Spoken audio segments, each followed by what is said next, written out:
Charles Darwin. I'm sure you know it more than well when I say that name.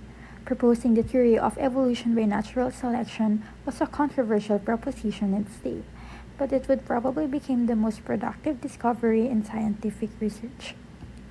Natural selection is the process by which organisms better adapted to their environment are more likely to survive and reproduce, which guides the evolutionary process.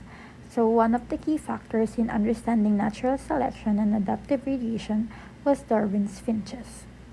These finches live in the Galapagos Islands and belong to the subfamily Geospizinae, known for their variable beak size and shape. Although they are technically called Darwin's finches, this name is not related to their history. Darwin was not particularly interested in the Galapagos finches and preferred island mockingbirds. However, the term Darwin's finches was popularized by David Lack, who in 1947 published the book Darwin's Finches, which analyzed a collection of birds, despite the name attached and also their scientific significance. For many years, a group of scientists studied Darwin's finches. One of the most notable was Peter and Rosemary Grant, who studied finches on Daphne Major Island for 40 years. The early years were relatively uneventful and the island flourished with the finch population. In 1977, the island was hit by a drought. At this time, Peter Boag was also studying Darwin's finches with Peter Grant. They saw a dramatic change in the environment of Daphne Major Island, including a huge reduction in the number of seeds. Seeds also became larger and harder on average, which was a key factor in the natural selection of Darwin's finches. Let me explain. A selective factor is an environmental factor that affects the natural selection of a population, which in this case was seeds. In fact, only one of the 388 finches recorded in 1976 survived the drought after 1978, showing Boag and Grant the extreme intensity of selection in that game.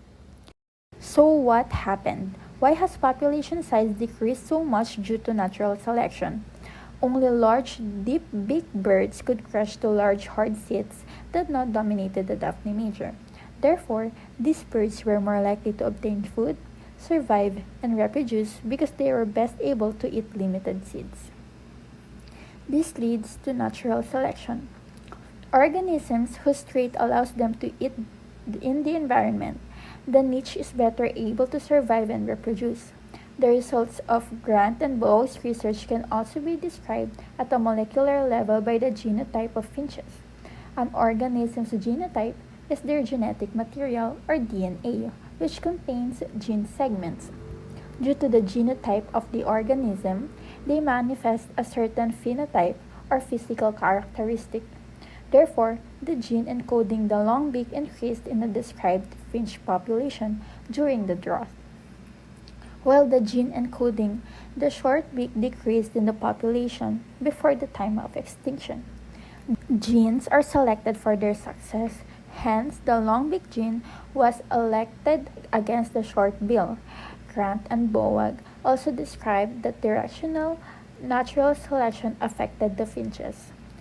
Directive selection occurs when the fitness of an organism for an environment increases as the value of particular trait increases. Because the relative fitness of finches increases the beak size, Boag and Grant were able to show directional selection in the finch population. In fact, the selection intensities calculated by Boag and Grant were exceptionally strong. I won't go into the math of this, however, these selection intensities were the highest yet recorded for a vertebrate population.